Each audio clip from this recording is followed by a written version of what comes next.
A chemical attack in Syria has left 86 dead, including 26 children, but Minister Walid al-Malam has said that the Syrian army did not, and will not use this kind of weapons, not just against our own people, but even against the terrorists that attack our civilians with their mortar rounds. The Russian Kremlin spokesman Dmitry Peskov warned the West not to jump to conclusions about blaming Assad, and last night while President Trump was having dinner with China's president, the U.S. launched 59 Tomahawk missiles at a Syrian base. What exactly is going on in Syria? Neil Gorsuch was confirmed as a new Supreme Court justice that will be replacing Justice Antonin Scalia's seat, but it wasn't an easy road to get there, and that road is paved in hypocrisy and falsehoods from the left. Because a day can't go by without the left being offended by something, one of this week's hot topics on the left was that Vice President Mike Pence has a standard rule in his marriage that he will not have dinner with any other woman besides his wife alone. Is this really that controversial? Is it an impossible standard to have in today's day and age? But first, a new movie has hit the theaters, Ghost in the Shell, starring Scarlett Johansson as the main character, and, as is the current running trend in Hollywood right now, a lot of social justice warriors are jumping to claims of whitewashing because her character is the anime version in Japanese. I would have had a call-in guest tonight, but he's not available right now to share his thoughts on this, but he might be tuning in and doing some comments on the stream. But we'll have a conversation about that as we start there tonight on the Generation Y Conservative Podcast.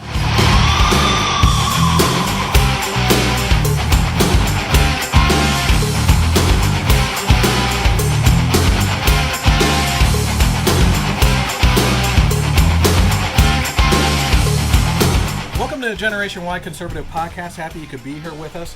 You may be watching right now live on Facebook Live, where you can find me every Friday night at 9 p.m. and can interact with comments and questions. You can also find the Generation Y Conservative on Facebook by searching for the Generation Y Conservative. You can find it on YouTube under the Generation Y Conservative as well, where you'll find other content besides these podcasts, including what has turned into also movie reviews. The last one being Beauty and the Beast we reviewed. We also reviewed Kong Skull Island and the Logan movie, and a couple other offshoot topics as well on YouTube. You can also find me on Twitter at Gen Y Conservative without the E on the end. You can find the audio versions of this podcast on Google Play and Stitcher, and you can also listen to a repeat of it on KLRN radios Sundays at 3 p.m. until 5 p.m. They have also put me on iTunes as well, so if you search for the Generation Y Conservative, you'll find me on there too. This month's charity that we're spotlighting, which I believe is worthy of your time and donations, is local to the Lehigh Valley and is called the Love Ran Red Foundation. Here's the Love Ran Red Foundation's mission statement. Love Ran Red Foundation is a Christian-based nonprofit foundation dedicated to helping adults with autism spectrum disorder, or ASD, and autism. 81% of adults with autism live with their aging parents. What happens when their parents are no longer living or can no longer take care of them? Well, Love Ran Red Foundation is dedicated to providing essential living assistance to families of adults with autism and developmental disabilities. You can learn more and consider donating by visiting www.loveranredfoundation.org. And I think that's a good organization with a good mission that you can dedicate your time and money to.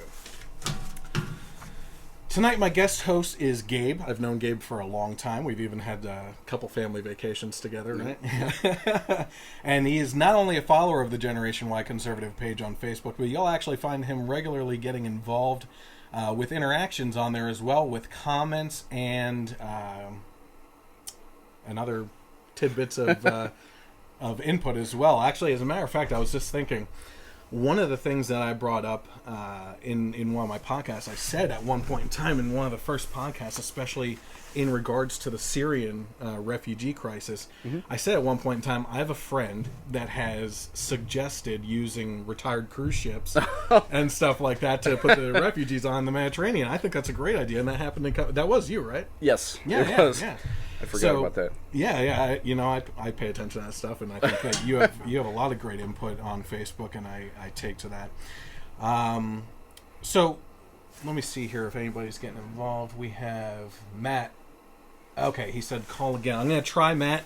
I am having some difficulty here. Yeah, I'm not getting reception. I'm not getting reception out here. So, Matt, you can get involved by commenting on the stream if you want to.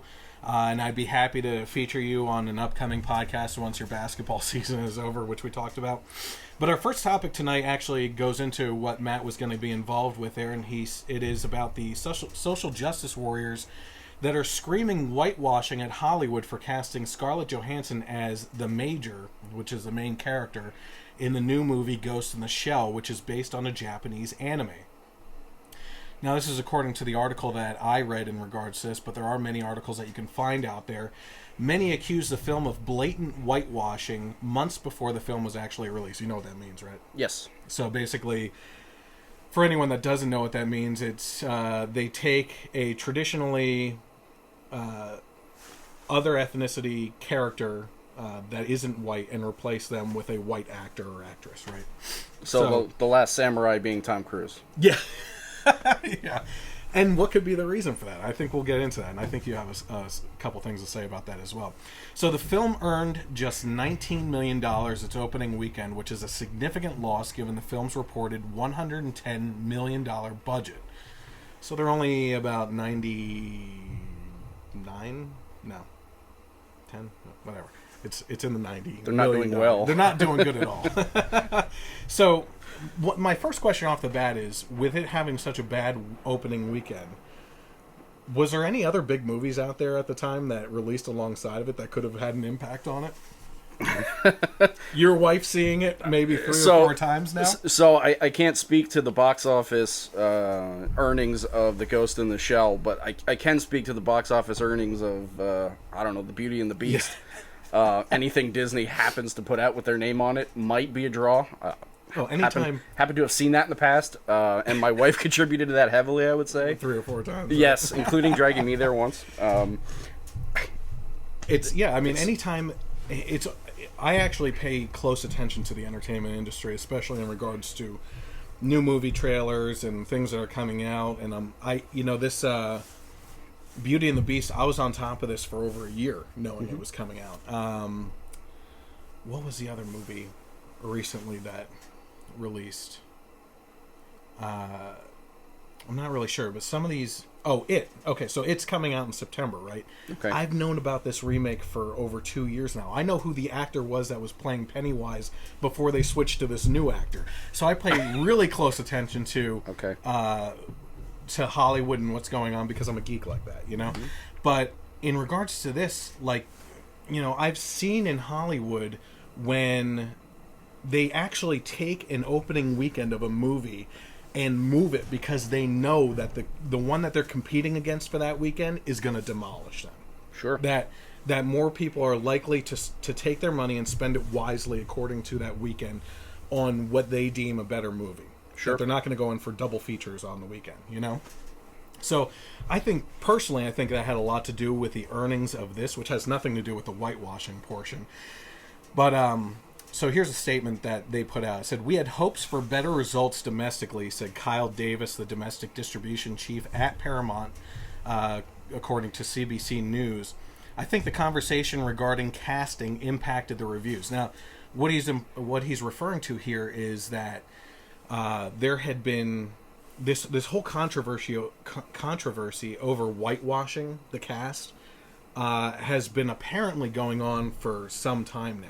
Since the trailer's release, I guess. Okay. And even I, who follows Hollywood and politics, didn't hear a thing about this until it became a big issue on their earnings loss, right? Apparently, the film has earned only a 45% rating on Rotten Tomatoes. And Davis also said, "You've got a movie that is very important to the fanboys since it's based on a Japanese anime movie. So you're always trying to thread that needle between honoring the source material and making a movie for a mass audience. That's challenging, but clearly the reviews didn't help." Anything you can say about that before we go on? I think one key point in there is the word fanboy. Okay. I'm a geek on some things, don't happen to be a geek in this scenario. I've never heard Same of the here. Ghost in the Shell. In fact, this might have been the second time I've ever heard the name in this podcast. Okay. So I'm not aware of the original. I'm not aware of the history of the anime version. I'm not a fan of anime. Yeah, either am I. So, and I'm sorry, Ben, and those other people that are friends that are shaming me right now. so you have to market a product for art is one thing. To Right. market a product to make money is another. To me, I could be wrong. Seems to me in America, anime is an art form. It has Agree. very strong following by the people that follow it, but it's not a mainstream. It's not a mainstream art form. How would you make it mainstream? I don't know that. Maybe a top-of-the-line Hollywood actress in the lead role? So number two, this is a business. Okay. Yep. Okay. I have that in my notes, but go ahead. You want the fanboys to like it, you will never make the money. If only the fanboys are the ones bringing in your money. Mm-hmm. If you're in it for the art, great. If we're talking about box office is a national business, or the box office. International. It's international business, but I assume we're talking the majority of the Hollywood United States. Well, yeah, we'll factor actually in get that. into a little bit of what the Japanese thought, too, I found. some Okay, interesting I'd like to stuff. hear that. Yeah. But that's my 2 cents. Okay. A lot of artists are great artists, but they're not making any money because they're not, quote unquote, selling out. Right. Okay. So what I actually said here is that when you watch the other video that I posted on my Facebook page, which you can find, I don't suggest going to that now because you're watching us, but you can actually check that out later. A Japanese gentleman named Yuta post, and it was actually posted by Milo Yiannopoulos, so he reposted this guy's video that he did. He took to the streets to interview people in Japan and ask them their thoughts on Scarlett Johansson being cast as the Major. And there were actually a lot of positive and glowing reactions. As a matter of fact, they said, oh, it's because she has beautiful eyes, that she's a great actress. No one had anything bad to say. And then they, after they did that, they were actually, the same people were presented with the arguments from the social justice warriors on their claims of whitewashing. Mm-hmm. And that did change things a little bit. But not to the point where it significantly changed the argument from those people on why she was chosen, and no one really changed their opinion on the casting. They said they could understand why this may be a controversy, but no one said, yeah, that's right, they probably should have chosen a Japanese actress, right? So I liken this to something that my friend Matt actually got involved with last year, and I don't know if we discussed this on the podcast or not. I know we certainly got into a heated discussion online about it. But I liken this much to the controversy over the football team named the Redskins, right? Which was a hot topic last year. It's kind of died off since then, by especially the social justice warriors here in America. But it turned out that the ones that it supposedly was most offensive to, which was the Native Americans, that in the Washington Post poll of Native Americans, 9 out of 10 or 90% said that they were not offended by the team name. So it turned out that 90% of the Native Americans that they polled were not offended by the Redskins name. In the same case here, not that this is a scientific or mass poll that this gentleman took in Japan, but they weren't offended. It's more of the American people, again, leading the charge for the social justice warriors, getting offended by something for someone else when those people wouldn't have even thought twice unless their arguments for whitewashing were actually brought up. Sure. You know? Sure. So in response to my Facebook post about Ghost in the Shell, Matt, my friend and former co-host on the show, chimed in and said that he disagrees with me. And we'll certainly get some more information from him on what his thoughts are. And I'm sorry I have the laptop pushed away from me here a little bit, but please don't make it I don't know what it says, sorry. My eyes are gone. So I am seeing comments here. It looks like Mike Steppen is probably saying hello to you for being on here. Oh, okay. Hey, Mike. So, Matt, here's the thing. And I said to Matt on my Facebook post yesterday, if I want to have an honest conversation with you in person or on the phone where I get an immediate reaction without the luxury of time to respond or research on the computer to find what I'm asking, right? And my question would be this: if you're spending $110 million on a movie and expect to recoup that budget and actually make money without hiring an actor or actress that is an audience magnet, how do you do it? Right? How are you going to do that? And with that in mind, this is the big question that I'd have for him. What Japanese actress out there has the recognition like a Scarlett Johansson does to help pull that kind of box office revenue in? Now, I'm a movie freak. I see all movies, right? Mm-hmm. Offhand, I can't name a Japanese actress at all, right? So if that's the case, if he said something to me, oh, this person who starred in this movie, I would still be likely to say that's not a Scarlett Johansson, right. You know?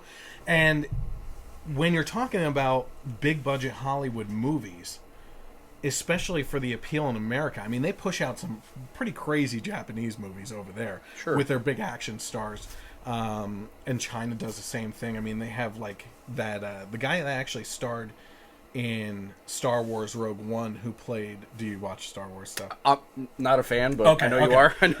Yeah, so the one guy that was in there was actually Ip Man in their series over there, so he was huge. Never saw the movies. I know it's a crazy martial arts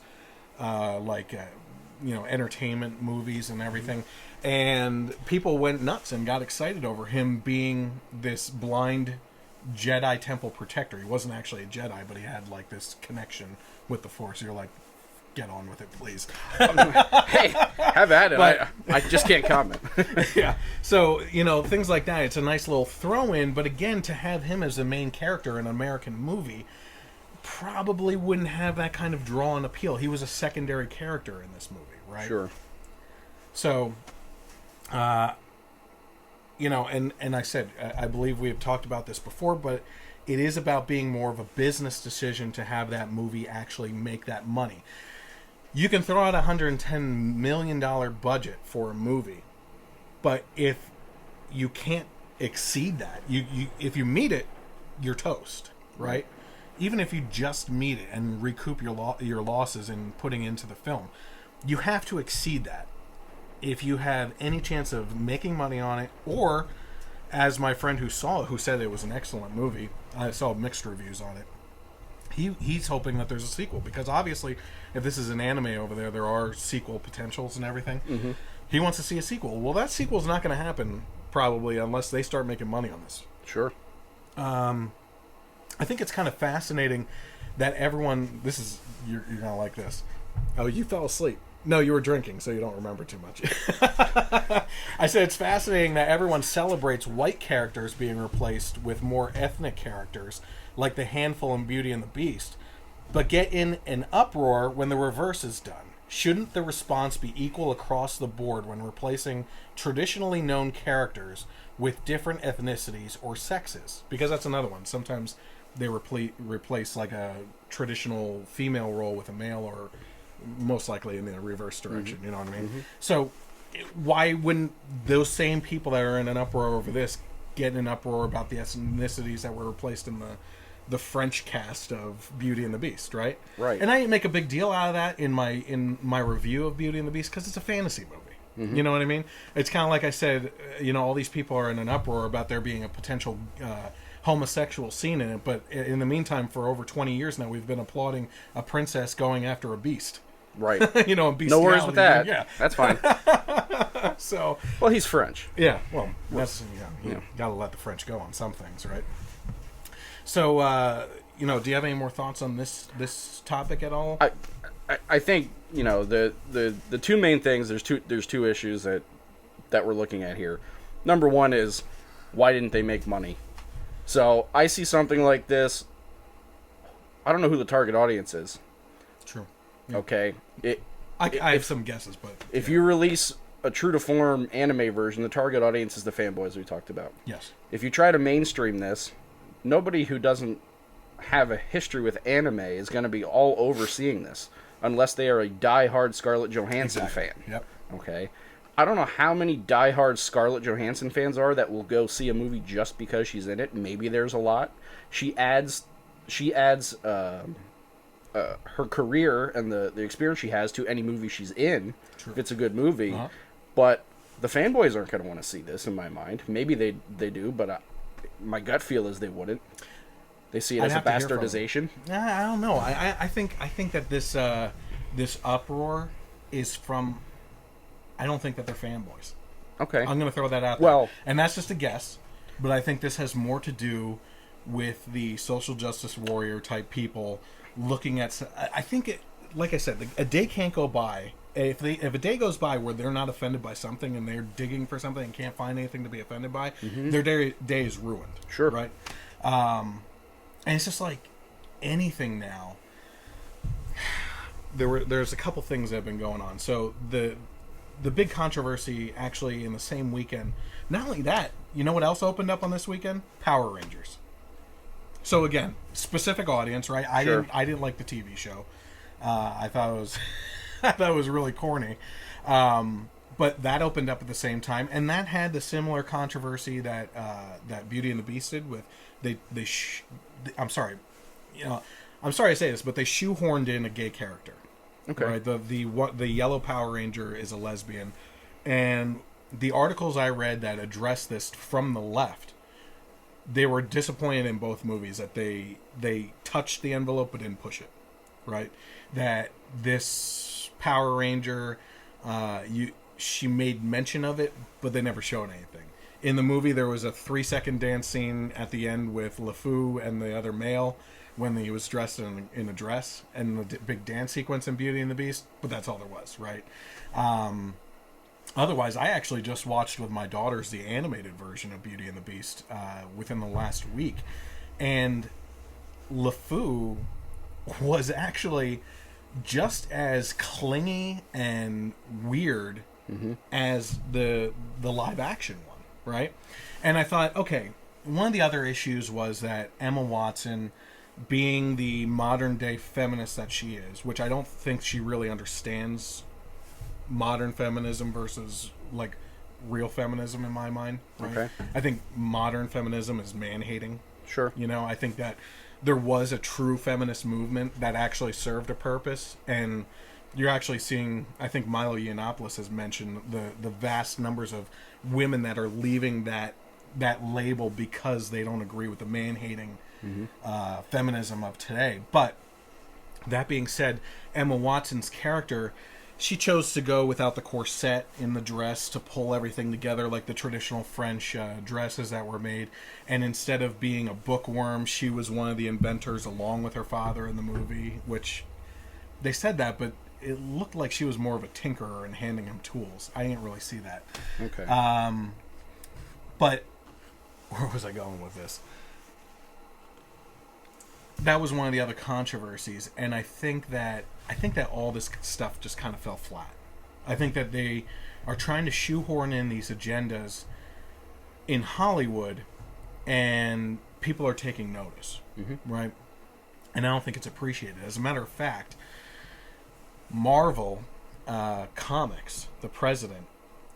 This is I'm going down nerd trails here for it. Okay, no problem. I'm sorry, because I keep on reading up on this stuff. Sure. So the head of Marvel Comics said recently that in their quest to include more female superhero characters and LGBTQ characters into their comics, they've lost their fan base, right? That with all this uproar from social justice warriors that there isn't enough inclusion, they felt that with enough uproar and outcry that they would have that they should have this possibility of expanding their audience into a more diverse, enlarged audience and actually get their comics out there. And he's saying that since they took that route, they've actually more so lost fan bases, and that the people that fall into those categories are not reading comics even with this happening. That should have been apparent from the beginning.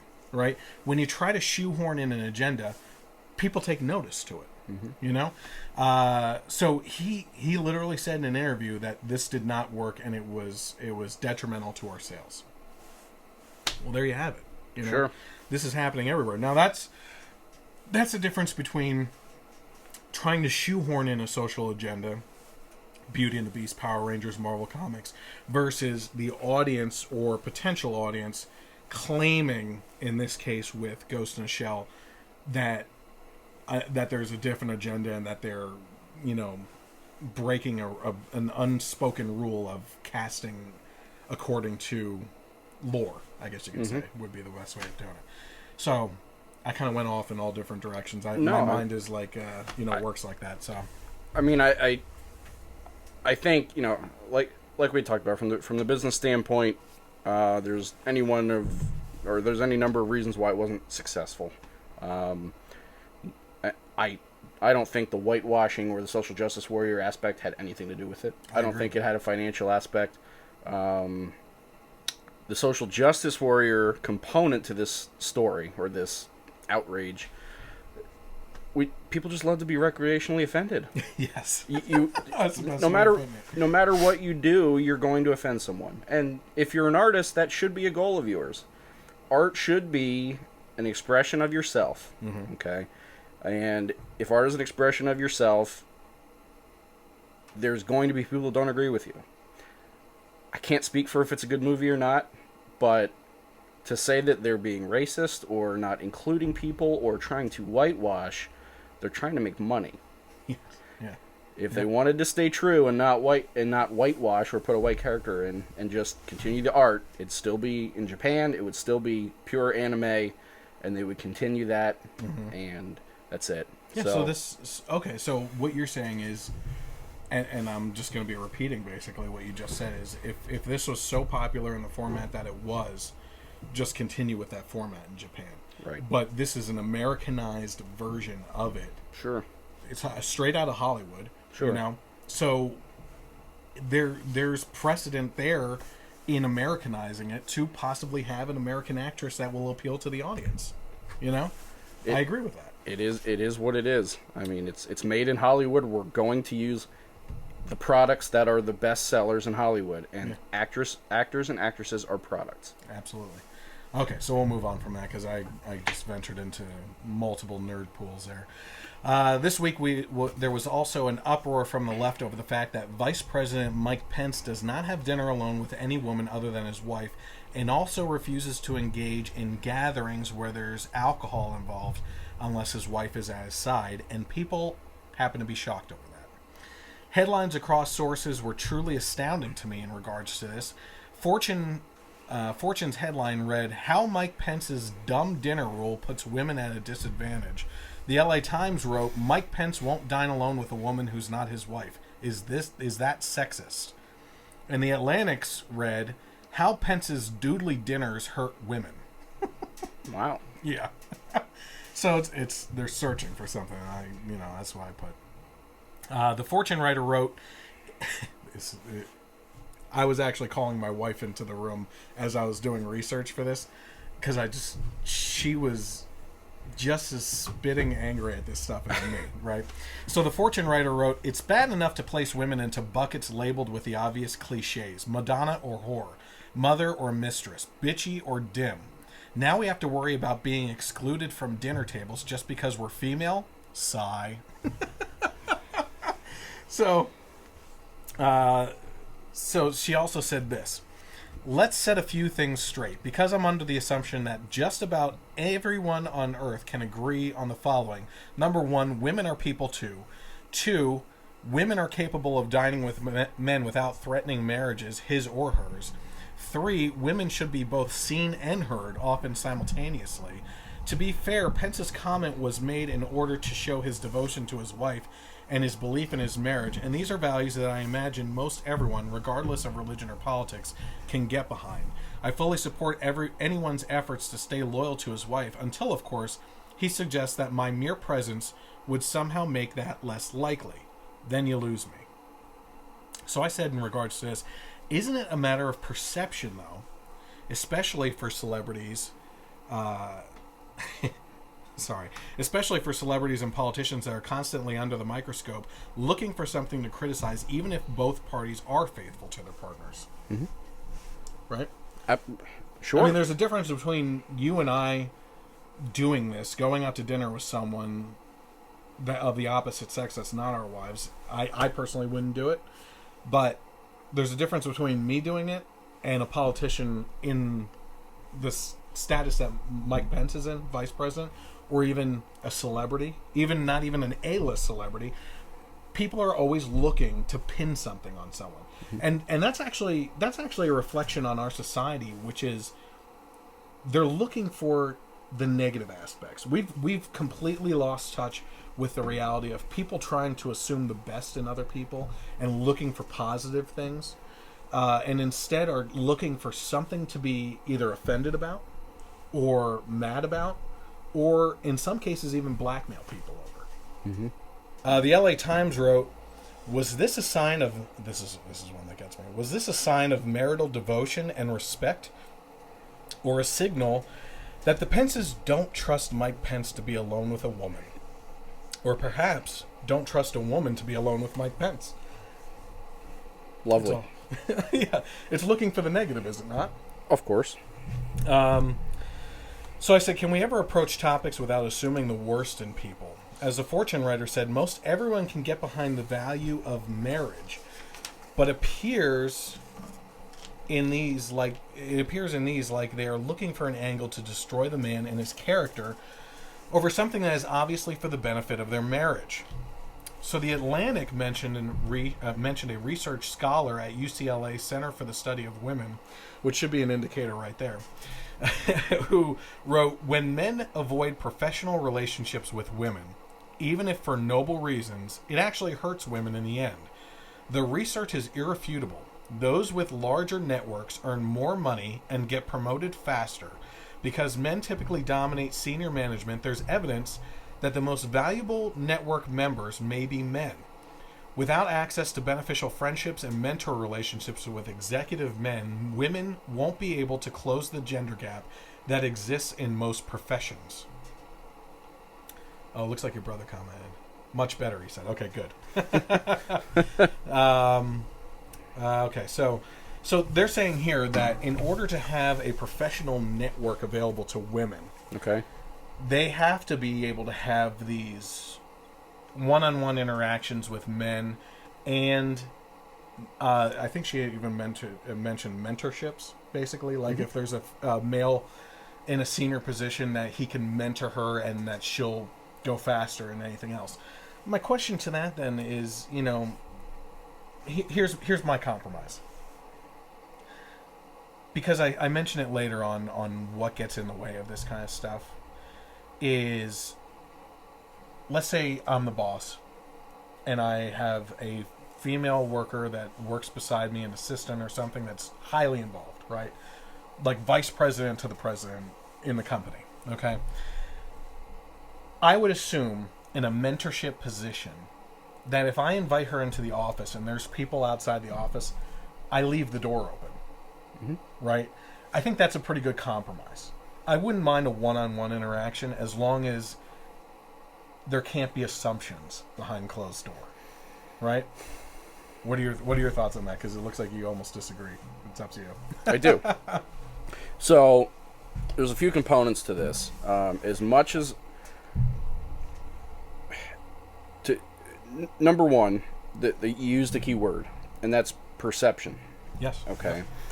This is not about, and I personally have like a varied feeling on my personal life of whether or not I will meet one-on-one with a female that is not my wife. Okay. Some situations I will, some situations I won't. Okay. I can't think of any one time I've had dinner with a female who is not my wife. Not because I wouldn't.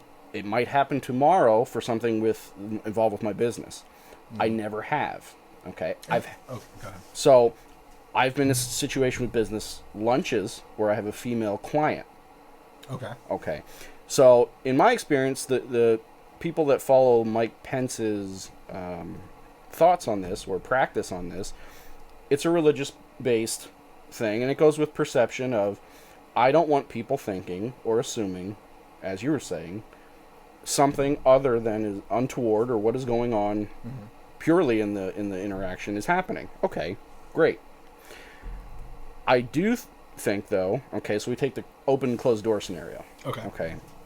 So in my business, managers are often going to have closed door conversations because privacy is of the utmost importance and is also some of the biggest touchy points with any corporation now. Okay. Confidential information. Confidentiality. Yep. And there's a lot of closed door meetings. I personally never think anything of it. It's two coworkers or a manager subordinate relationship. I would expect the same closed door mentality if my boss was a female or a male. Okay. And they called me in for a confidential meeting about my performance, about our direction, about something that the general corporation populace does not need to hear. Okay. So I personally don't make assumptions based upon, hey, the door's closed. Well, not you. I'm talking about, and I agree with you. I don't think it's everyone. Again, it's not everyone that looks for the negatives in society, right? Right. But I do think there's situations, right? And I'm talking third-party situations. Like, I've been in companies where you wonder if there's something else going on the side, right? Sure.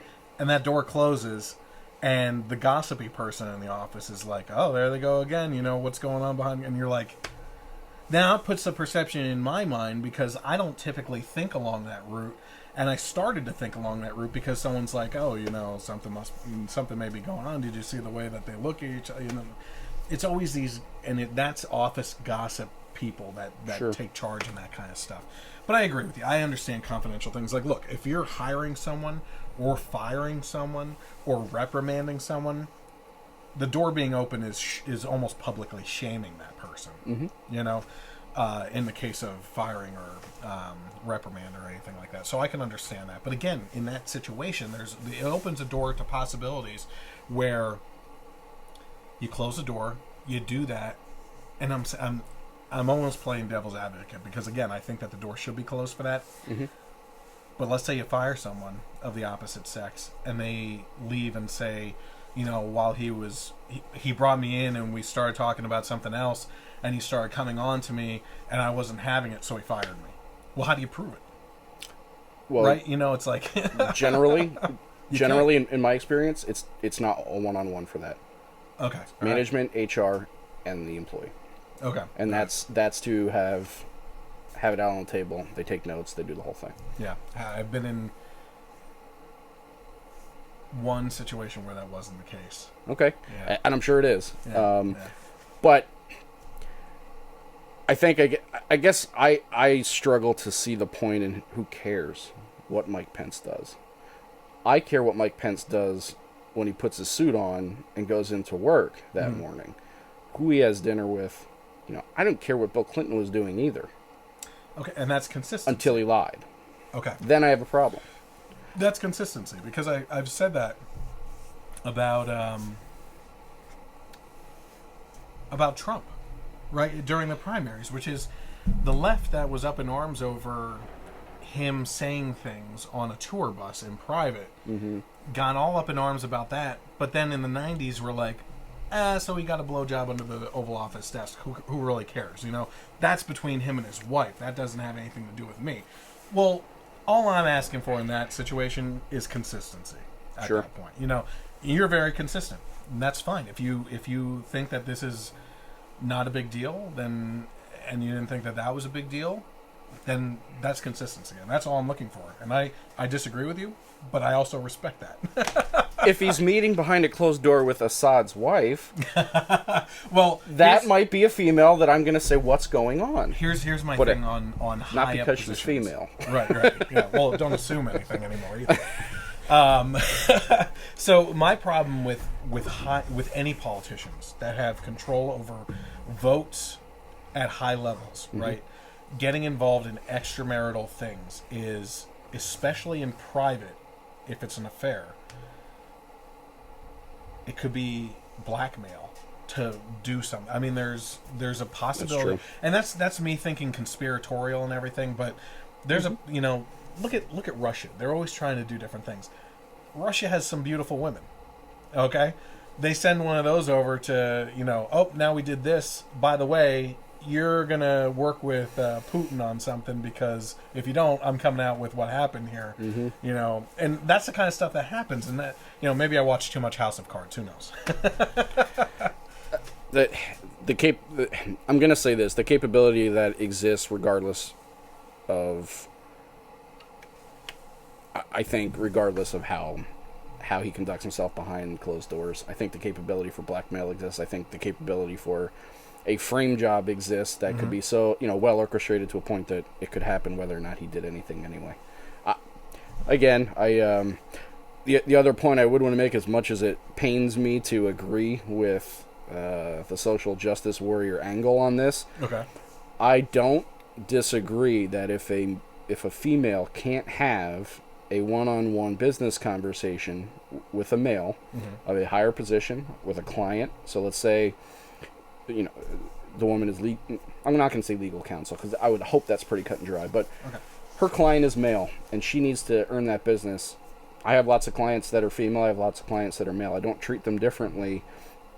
It's my job to earn their business. And there's some conversations that have to be had behind closed doors.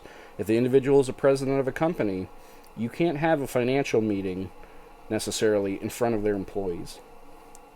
You may be bringing up things that are not public knowledge. Okay. And if we're ultimately moving towards equality, not preferential treatment, I think that possibly could hinder someone if it's looked down upon. Okay. That all aside, again, it's Mike Pence's decision. Respect the man for it, or don't. But it does not affect how, or what we think of him as a man does not affect his ultimate ability to perform. Position. It's, they want to hate him regardless. Oh, absolutely. And here's a good way to maybe if I throw this spitball, if I could get 4,200 likes of people that also hate this man, they're down for it. Let me just see. I'm just going to read through things. I might be repeating myself here, but I said, besides blatant infidelity, isn't it entirely possible that our culture, which has shown tendencies in the past to push people into lawsuits for sexual harassment over the slightest things that most would agree are not sexual harassment, that sexual harassment definition over the last decade has broadened to include some pretty stupid things. Sure. Like, listen, if you are verbally pursuing a female in an office environment antagonistically to the point where she just can't function anymore, then in that case, words are a problem, right? Sure. In most cases, I'm going to say, words don't hurt. But if it's hurting your performance because you can't get your job function done, then there's a problem there. But I'm hearing more ridiculous things lately as far as like sexual harassment. And offhand, I don't have like what I'm specifically referencing to, but things like, he shot me a look. It's like, come on. But the fact that there are no witnesses around to support someone being blamed for things when they may be innocent, especially in Washington, where you could be blackmailed for political purposes. So I just mentioned that. The Guardian wrote, while Republicans swoon over Pence's supposed old-school propriety, the rest of us were simply reminded that you don't need to brag about grabbing pussies to be a misogynist. If respecting your wife and marriage labels you a misogynist, I'll take that label from these. I'm with you. So, they also wrote, it's an insulting view of men, a limiting role for women. We're there to either entice or domesticate, and an archaic take on gender roles more generally. So they're saying that women are there, that essentially the view of the Pences and anyone that thinks like him is that these people are looking to just sleep with you or be with you in the end, take over your marriage, and that men, in this case, the view on men is archaic, and that like we club women and you know what I mean, like take them over. Hey, I'm going to drag you back to my house, whatever, cave. So. Well, the only other point that I kind of just thought of, okay, some people on the right in the past have used it pejoratively to describe Muslims as they can't even control themselves. They must gown their women in a certain way because they can't control themselves around women. So that's been an attack of Sharia law and customs of Islam. Okay. I've never made that point because I don't know if there's a religious purpose behind it. I'm not sure. I'm not refuting it or not refuting it. Yeah. I have no problem if their women want to wear that, and I don't think you do. Want to. Being the key right. words, Okay. yes. Yeah. But that was something I've heard other people on the absolutely. right use that, negatively to throw stones at Islam. Uh-huh. And then in the same token, the social justice warriors were there to defend Islam and say this is their choice, this is their religion, this is their tradition. Suddenly, Mike Pence is doing the same thing on a much more respectful level in my mind, and he's a misogynist. Right. What are we talking about here? You bring up a great point, and that is that within the last 2 weeks, I believe it was actually last week, did you see that Alicia Keys got in trouble for a tweet that she put out there of this woman in a burqa?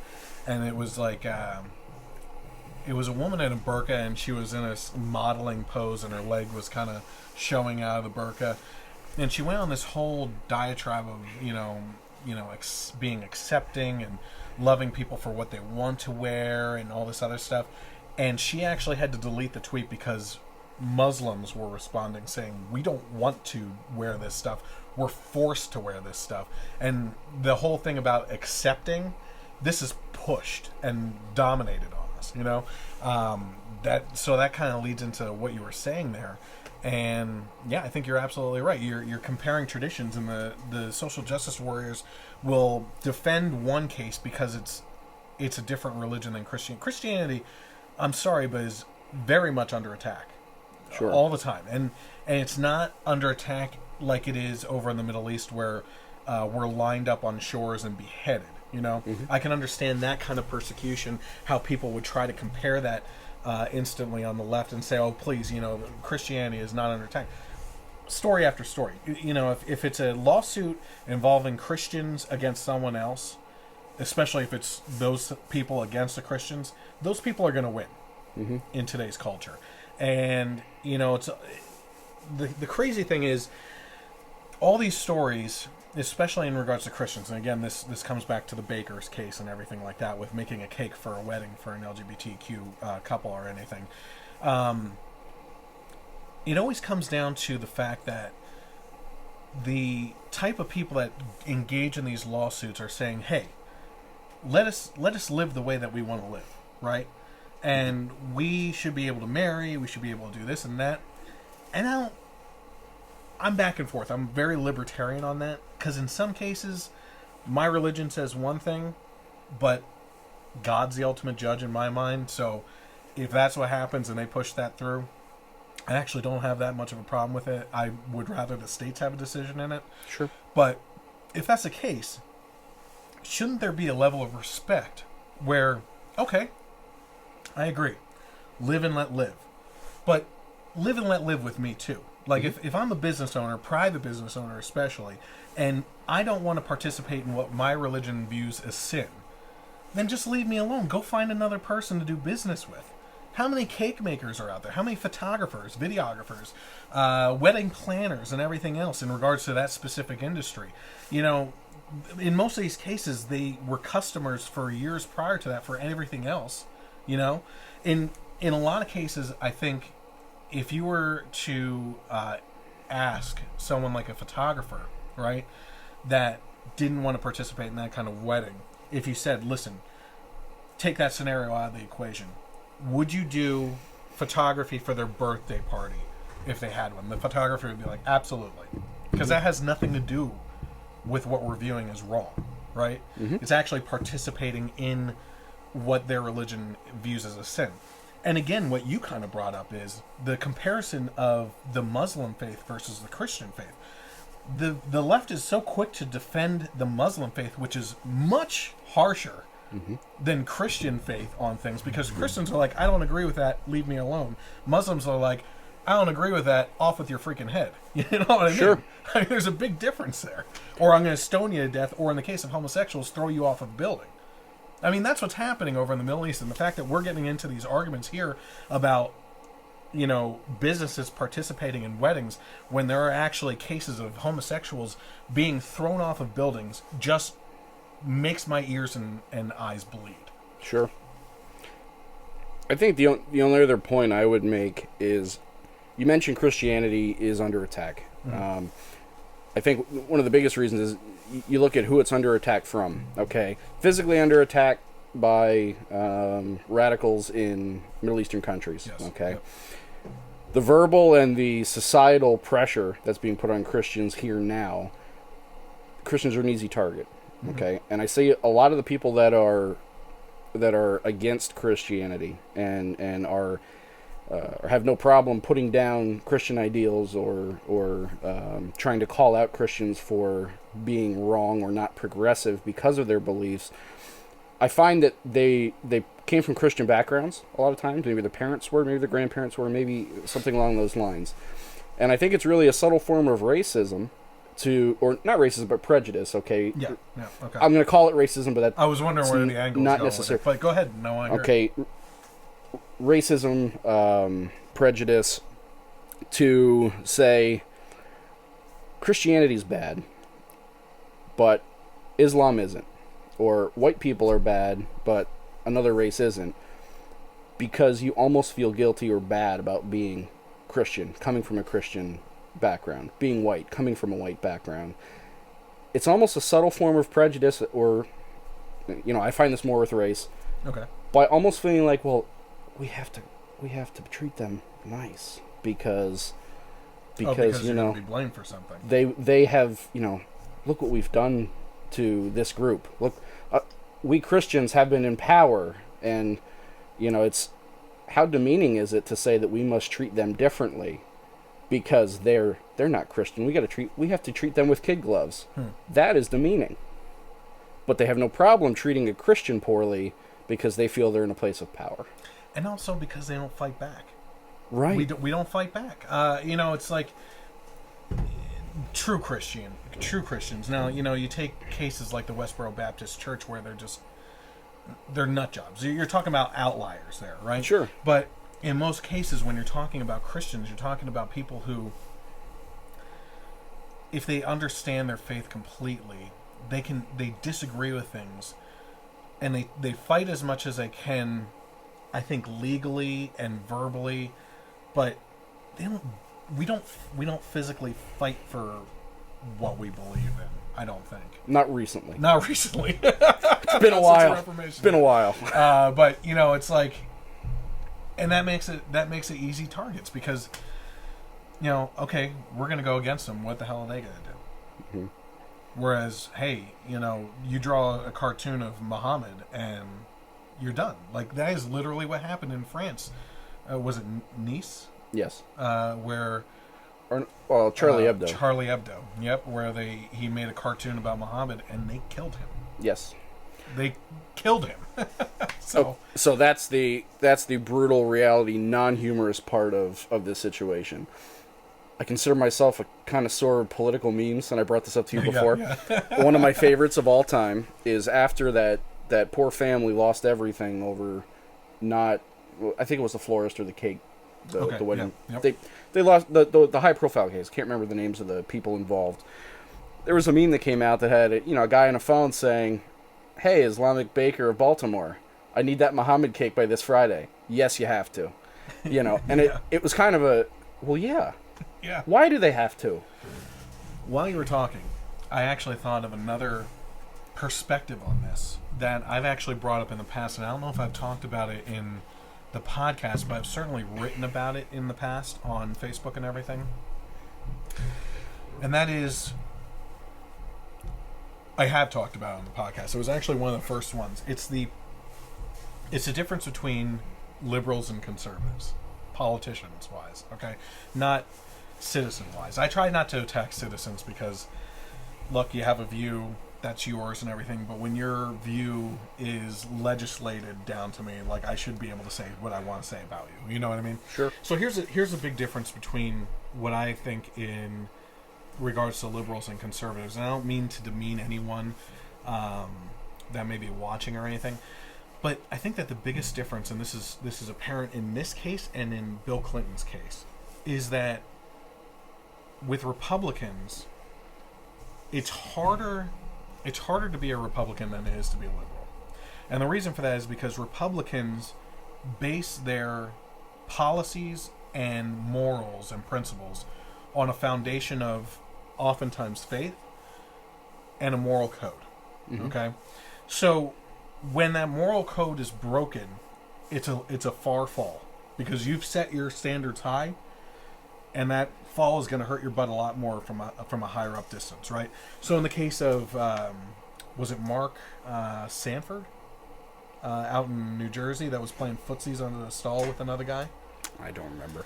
I forget who the politician was, but a Republican. He went in. That's like a signal for gay sex or something like that. Oh, lovely. Got caught for that, and he took a huge fall for it, right? And the reason is because Republicans typically have the stance, number one, that went against the Christian faith. Number two, if he's a Republican, then there's the questionability about homosexual type things, mm-hmm. right there, and policy-wise. So that was a big fall. Now, in the case of Bill Clinton and him having an affair, look, when that news broke and he actually came out and said that he lied, the biggest thing, like you said, was the lie, right?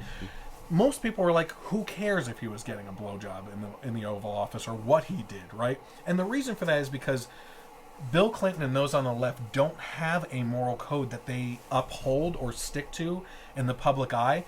I mean, he could have walked out there on camera and literally said to his followers, yeah, I hooked up with Monica Lewinsky, but hey, I'm not out here saying that marriage is a traditional thing that I honor and everything like that. You know, that's the Republicans that, with their biblical view of marriage and stuff like that. I never say anything about cheating or anything. There's no moral code to being a liberal at all. You know, which is why they can be offended by everything. I think the moral code of being a liberal is you better have the moral code of today's date. Yeah. Tomorrow we're all going to get another moral code. And we're all going to get really, really serious about that. But we're going to forget about it by Friday, and then we're going to have another moral code on Friday. And whatever we thought about Tuesday, that's old news. Yeah. You know. Yeah, absolutely. Let's see here. We talked about that. The Daily Beast took their digs at the VP over his involvement in votes on women's health issues, but the writer did point out some supportive things. She said, there are sensible reasons that somebody like Pence would avoid being alone with women. He was first elected to Congress in the shadow of the Clinton sex scandal years.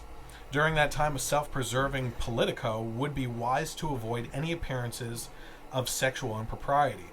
Plus, Pence's choice to avoid being alone with women is a function of his religious faith. It's hard to fathom similar left-wing backlash if Pence's conduct were informed by a non-Christian faith. So you were actually hitting points before we actually even I'm sorry. That's just great. That's what I'm looking for, is people that actually think about things. So, any final thoughts on this at all? I think we pretty much covered the bases. Yeah, it's phony outrage. Yeah, exactly. Let's see how we're doing here. Okay, so we've been going for an hour. So I just want to tell you again that this is the Generation Y Conservative Podcast. If you're just tuning in, I have my guest here, Gabe. So far, we actually talked about the Ghost in the Shell controversy of whitewashing. We just got done talking about Vice President Mike Pence and his kind of moral, religious-based code of not being alone in a room, like with dinner or anything like that, with another woman other than his wife. And there were a bunch of articles that came out in regards to that, where people were just attacking him and calling him a misogynist and a sexist, and how much that type of policy hurts people.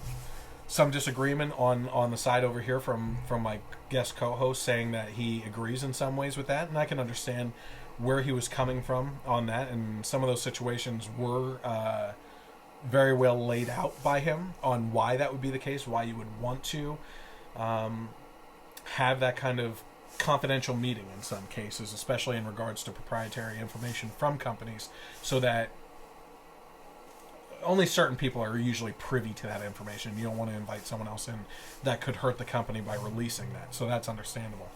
Again, if you're watching right now, you can always tune in on Fridays at 9 p.m. for the live broadcast, which we're doing.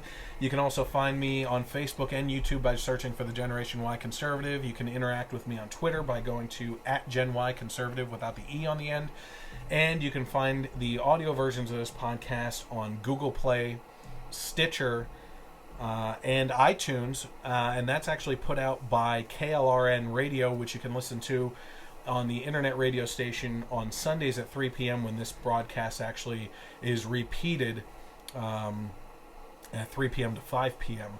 They picked me up right after CPAC where I met them, and that was a phenomenal opportunity, and hopefully that relationship grows into more things. As a matter of fact, we'll see. It looks like I might be involved in CPAC next year instead of being a volunteer, actually going down with the radio network if there's an opportunity for that. So I might be broadcasting live from CPAC in that case, and that would be really cool. Okay, so one of our big topics tonight. Neil Gorsuch was appointed as the 113th Justice to the Supreme Court to fill Justice Antonin Scalia's seat with a 54 to 45 vote in the Senate. Judge Gorsuch possesses the credentials typical of the modern Supreme Court justice. He is a graduate of Columbia, Harvard, and Oxford. That's crazy. Served as a Supreme Court law clerk and worked as a lawyer at a prestigious Washington law firm and at the Justice Department. He joined the United States Court of Appeals for the 10th Circuit in Denver in 2006, where he was widely admired as a fine judicial stylist. It's important to note, I believe, that 3 Democrats in the United States Senate, Joe Donnelly of Indiana, Heidi Heitkamp of North Dakota, and Joe Manchin of West Virginia, broke ranks with their party this afternoon to join with Republicans in voting to confirm Judge Neil Gorsuch to the Supreme Court. And it's important to point that out because they did not play into the child's play games of Washington that both sides are guilty of playing against the other side at any given time. Before we go on, any thoughts on this at all? Keywords child's play, that's for sure. It is, and both sides are guilty. Yes. Absolutely. Oh, terribly. And we'll actually get into that regarding Garland and the Republicans. Sure. I'm actually interested in your thoughts on that, so let's go back to that. The reason this was a big deal is because Obama's nominee for the Supreme Court last year, Garland, was denied a hearing in front of the Senate by Republicans. Here's my thoughts on it. It was Obama's duty to propose a nominee, and he did. It was the duty of the Senate to hold a hearing on Garland. They didn't. The Republicans acted childishly and refused to do what they were supposed to do. I do believe that in the last term of a president with a major election around the corner, it is the duty to appoint a nominee and also the responsibility of the Senate to hold a hearing. But I believe in the circumstances, the Republicans should have voted no and left it to the American people to vote for who they wanted to replace a justice's seat. And what I mean by that is they should have at least held the hearing for him. Okay. And then voted no, right? Sure. I think they took their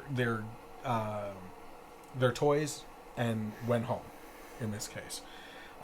In a second, particularly in a second presidential term with no midterms to worry about, it actually allows a president on either side to appoint radicals to the Supreme Court if there's no repercussions for re-election or anything.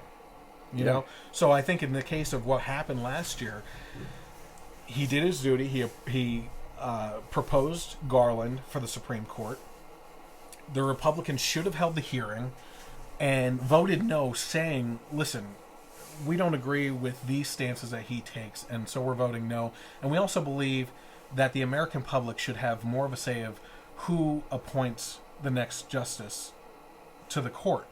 And if Hillary Clinton believes that Garland should be on the Supreme Court, she can make that known in the primaries and the general election period of time, and people can vote for her so that can get pushed through. Mm-hmm. You know, but if people are upset with the way that things have been going over the last 8 years, or even the last 4, because their votes could have changed since they voted in 2012, then they should be able to have a say in what goes into this Supreme Court justice pick, who doesn't have a term. This is a life term. This is why it was so important to me. And I don't know your stance. I don't think I ever got it. I know that you agree with some things that he's been doing at least, but I was a never Trump person, and that all changed the day that Justice Scalia died. I mean, that was for a political moment in history, earth-shattering for me. I realized at that point in time, this is more important than the presidency. Oh, by far. But yeah, I mean, absolutely. So this guy has, they mentioned in the one article, this guy has the potential at the age of, I don't know if I wrote it down here. He has a potential of like 30 to 40 years of serving on the Supreme Court right now because of his age. Sure. And that's what I was actually most scared of with Hillary Clinton, is the fact that Hillary is radically leftist, right? She idolized Woodrow Wilson, who was one of the first progressives. She favored FDR's proposals, who was progressive, right? And she sides with Planned Parenthood, and believes that Margaret Sanger was a fantastic individual, even when Margaret Sanger literally started Planned Parenthood to rid minority communities of minorities. Sure. Hillary Clinton is radical, and the way that today's culture is going, with colleges pumping out radicals, right? She could literally have picked someone that entered the legal system right out of college that's a radical to serve for 50 plus years. That's a possibility. And with people like Dianne Feinstein and Barbara Boxer, and who's the one that Bill O'Reilly just got, Maxine Waters, right? You have Patrick Leahy, the Saturday Night Live guy, Al Franken. These guys are all radicals, and which leads me to another point. This is like ADD stuff. I just keep on going off in all these directions. But what happened during this was, especially during the healthcare bill, all this stuff has been mixed up, right? Gorsuch and that stuff, the healthcare bill, which was Obamacare light in my mind, and all these other decisions. And what we had was, the news was picking out these Republicans that were defecting from the Republican Party, the conservatives mostly, that Freedom Caucus of the House, people that sided with the Heritage Foundation, everything. And the big news, instead of being these specific topics and what was going on, was that there were conservative defectors from the Republican Party and that there was infighting, right? And I personally believe that's a sign of different ideas, which cultivated make a better society when you can argue out those ideas. The left, on the other hand, when are there any defectors? It's like, I might as well just push on your head and like get it bobbling. You know what I mean? Yep. That's all it is with them. Let's see. While the Republicans in the Senate, let's see here. Oh, I did say that. Okay. While the Republicans in the Senate were guilty of playing games, both President Trump and Gorsuch were innocent in the situation, and this seemed to be more of a vendetta against the president. So again, okay, let's go back to the original players in the Garland incident. President Obama, Garland himself, the Republicans in Congress at the time, and the Democrats in Congress at the time. Gorsuch wasn't involved. Donald Trump wasn't involved. Yet there's a vendetta against Donald Trump, and that's why they refused up until this point, still refuse basically, to appoint Gorsuch to the court when he had nothing to do with that situation. Right. Now the Republicans in Congress, that's a different story in my mind. But at this point, vote on the merits of this person. They're not getting over the past. No. I ramble on, so go ahead if you have anything to say. No, I wholeheartedly agree. I'm not extremely well versed on the legalities and the process that must be followed. I'm learning a lot as I watch this go down. Oh, I know. Yeah. Okay, I admittedly not up on this. Selfishly, I want it to be a conservative pick. Okay, as I'm sure you do as well. Okay, yeah, just to replace, he's replacing the conservative. Right, of the Supreme Court. Right. So, as an American citizen, you want balance, okay? So the fight between that the Republicans are a mess right now. The conservatives are a mess, right? And it's uncomfortable to watch. But you brought up a good point. It's almost refreshing because this is supposed to be what we are creating in our government. It's supposed to be. Yes. We're not used to it. No. Okay, but it's supposed to be what we have. The bipartisan nature of our government sucks. Yeah. It's especially when there's only two parties involved. And so it leads to the child's play. Yeah. It's we have the power now. I'm going to hurt you, not because the American people are getting hurt, but because you're not me. Yes. Yeah, exactly. And reading Gorsuch's history and not really seeing where they're disagreeing with him as the choice, as the person who's going to be carrying out the laws.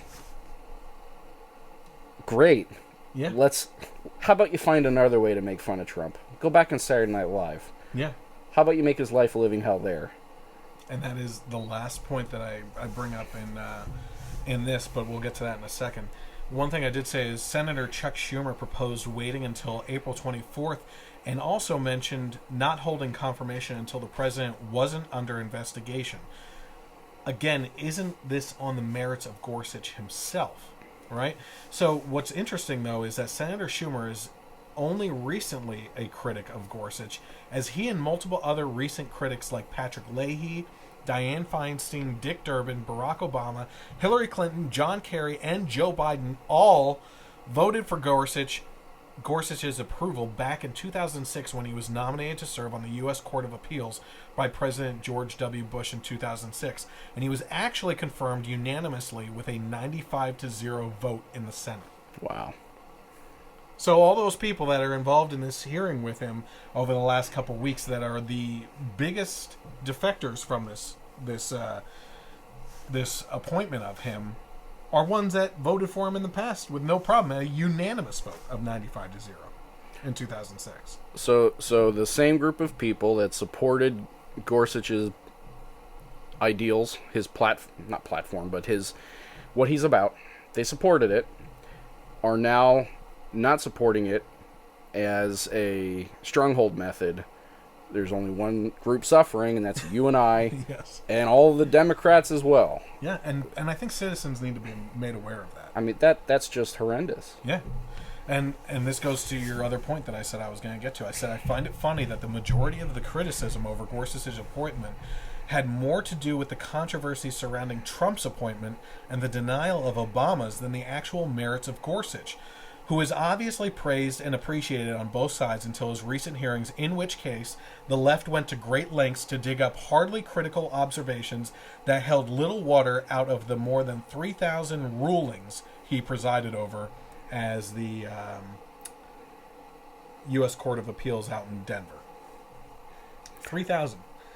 I mean, did you hear some of the cases that they were bringing up against him? No, like the ice truck driver and stuff like that? I haven't been too tuned into that. It's just ridiculous. I mean, if you go back, I'm not going to hold you accountable to knowing that stuff because I'm the one that follows up on all this stuff. But the cases that they brought up, I sat there and I watched them like, you got to be kidding me. This is really what we're talking about right now, Again, it's it's the same scenario as the social justice warriors being recreationally offended. Yeah. They are recreationally partisan. We're going to do this just because we can, and that's unacceptable for elected officials. And you seem to be very aware of the divisiveness and partisan, mentality of Washington. In that it's just child's play games, right? Mm-hmm. What are your thoughts over the last couple years now, since maybe even 2008, of emerging third parties and their likelihood of succeeding in future elections? I don't have a whole lot of thought on the likelihood of them succeeding. That's going to happen organically. I really don't know. Do you see steam in the movements, though? So I'd say it's a steady increase, but very slow.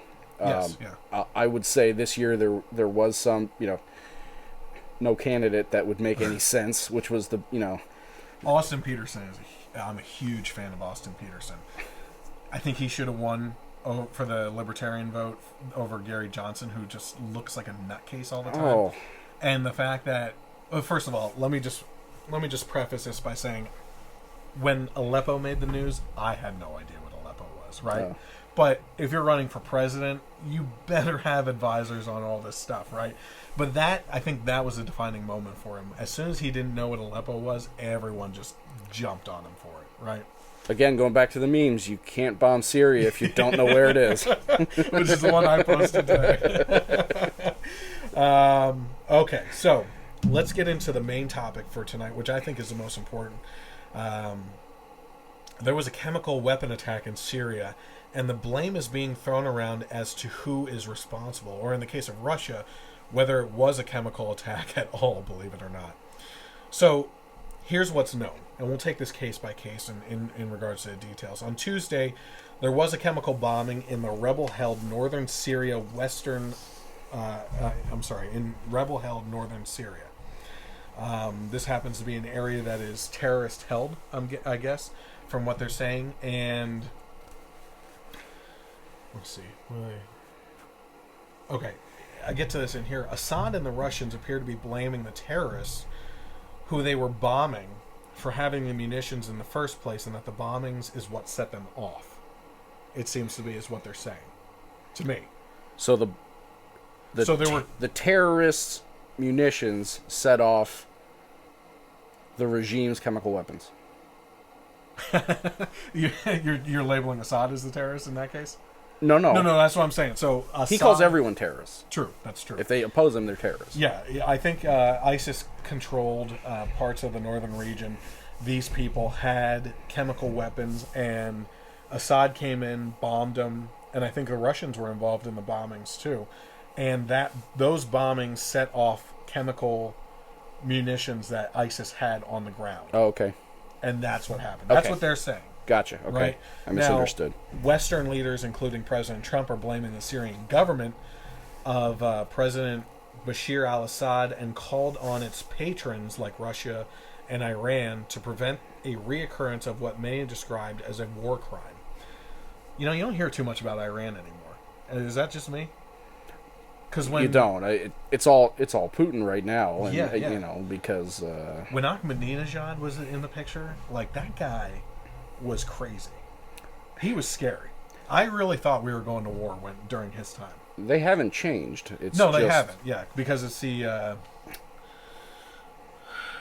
Al Khamenei. Is that like the top Ayatollah? Guy? Yeah, Ayatollah Khamenei. Yeah, that's a person that holds power above Ahmadinejad's position, and he is even crazier than Ahmadinejad. Sure. I am shocked that nothing has happened. And frankly, when they said Iran is involved in Syria and everything, I'm like, geez, Iran? I haven't heard Iran for a while. Well, and that was a comment that I had heard last night. Again, all speculation. News anchors have to talk about something for 3 hours while they have nothing more to talk about. So I heard many times it very well could be all the aircraft at this site are already in Tehran. I heard that at least a half dozen times in an hour. The airfield that we bombed. They said it is very possible that the aircraft were scrambled and sent to Tehran. So why would that be the case? I don't know. I just war game that out. Why that would be the case? Why would we? Because we have satellite imagery, or drone footage, of where we're going, right? So why would we bomb an airfield that doesn't have any airplanes on it? If that's the case, it could. So they're saying we're working with the Russians to put together some type of not a false flag, that's the wrong word, but I heard that was the other theory, is that this is a coordinated deal with the Russians, since the Russians are fully aware of all this. I heard that as well today. Again, I have no idea. No, and I don't either. And I like to war game things out and understand why things are happening the way that they're happening. So here's my thing. here's what I'm imagining. If we're looking at satellite imagery of what we're bombing, we have a clear picture of where we can send these Tomahawk missiles. I believe it's Tomahawks. Yes. Like precision. Like if those are the ones I'm thinking of, they can literally guide those into air ducts in buildings. Like from the top, not like through air ducts. Right. But you can aim for that air duct and put it in there. Okay. Right? As a pressure point or whatever for an explosion. So we have to have imagery. If we're looking at an airfield and we don't see any airplanes, and that's obviously not something that the public is seeing on anywhere on the news. Right? The only reason why I can figure we are bombing that is a sign of strength without actual repercussions. Sure. Because in the end, the government could be like, okay, we get the point. You have the control. You have the ability to do this to us. You didn't hit our airplanes or anything, but that's not going to go public. You know, and actually that kind of stuff feeds into what I get into later here, which is in regards to Obama and Syria, which is a history, right? So what is said here is that 86 people, 26 of which are children, died in this chemical attack. And the way this article wrote it, it's pretty devastating. Some were writhing, choking, gasping, or foaming at the mouth after breathing in poison, which Turkish health ministry identified as a deadly poison, sarin, which is banned, according to a treaty, which Assad signed within the last 2 years, I believe. According to witnesses, doctors, and rescue workers, they said that the toxic substance spread after warplanes dropped bombs in the early morning hours. Some rescue workers grew ill and collapsed from proximity to the dead. Usually I throw up pictures in my videos on some of these things that I'm talking about, especially in the edited YouTube version videos. I'm not going to do that in this case because I actually saw some of the pictures of the children that were affected by an obvious chemical attack. And it's those types of things that you can't get out of your head, especially if you're a parent. You know, sure, can't unsee it. So if you're interested in seeing that, you know, look, here's what I say. Sometimes you have to face the harshest realities of our world today to understand how you're going to argue. Okay, so in the case of Islam. And I'm just going to bring this into this real quick. I don't think you have a leg to stand on when you're talking about these terrorists unless you've watched the video of Daniel Pearl being beheaded. Okay? I've actually seen that. I have as well. And it's brutal. I still remember every minute, every second of it. His screaming and gurgling, that sticks with you. And I don't think that you can have a true, I don't want to say appreciation for, I guess, not appreciation for the situation, but for the argument against these people, unless you've watched that. Because when I'm being argued against on Islam, and there's a difference between Islamic and Muslim, okay? When I'm hearing arguments for Islam, protectionism from the left against any of the arguments that I have, that's what's playing in the back of my head. And I'm thinking to myself, how could you argue this after seeing that? But I guess and then I have to rethink, okay, they probably haven't seen what these kind of people are capable of. But yeah, so these toxic substances spread after the warplanes dropped the bombs. And, you know, just visually in your mind, if you don't want to actually see the pictures, their limbs are kind of curled up. Their skin is yellowish. And there's foam and just it's horrifying. It's almost like The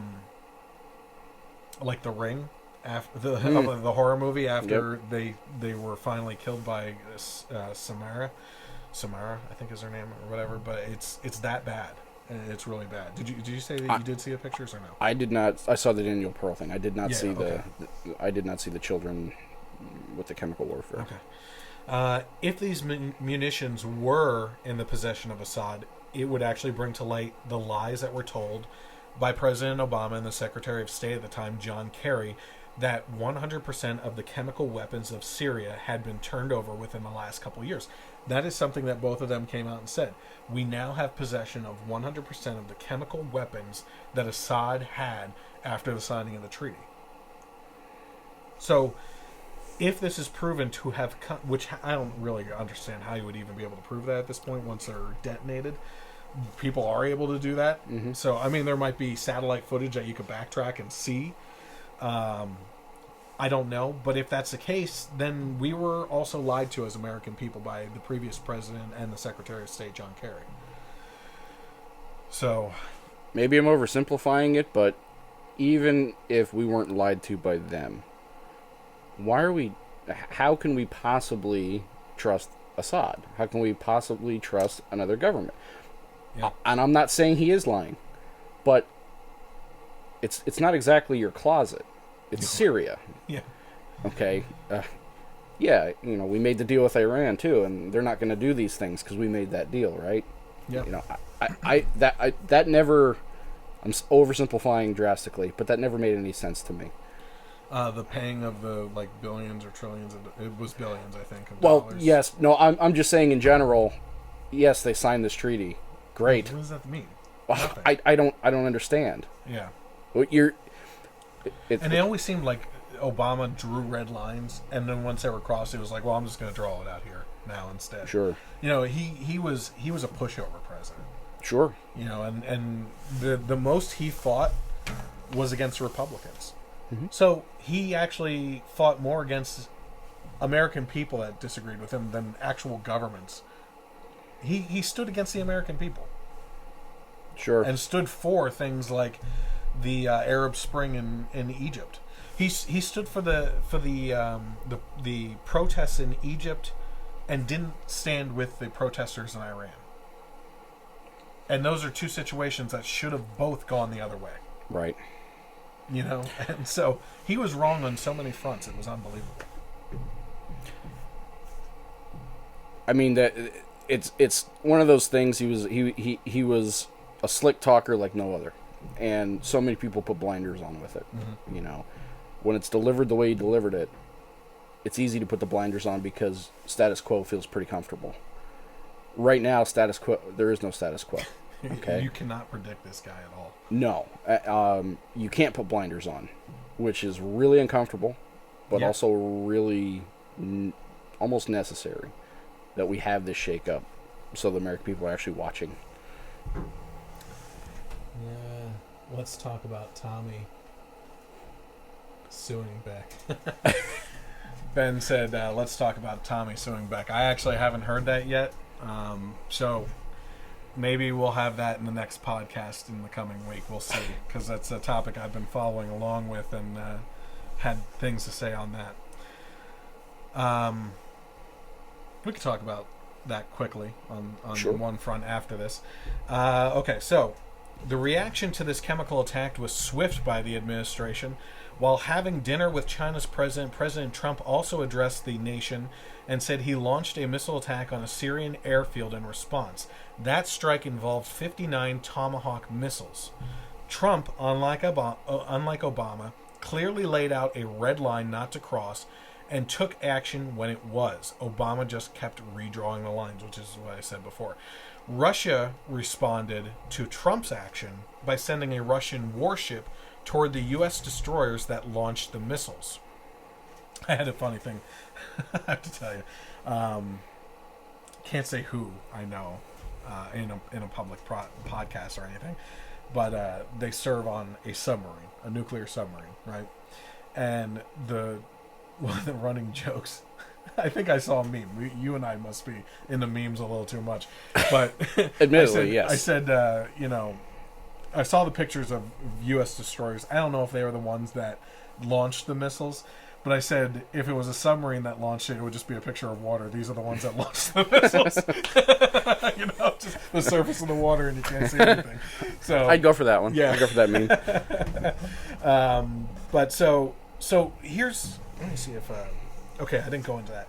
So one of the other big things that's going on right now is North Korea is bat crap crazy.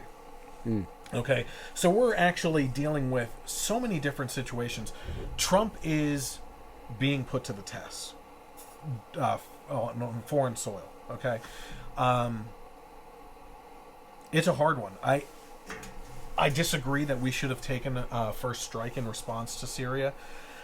I don't think we should have done that. I think it's the same thing with rhetoric that's out there, right?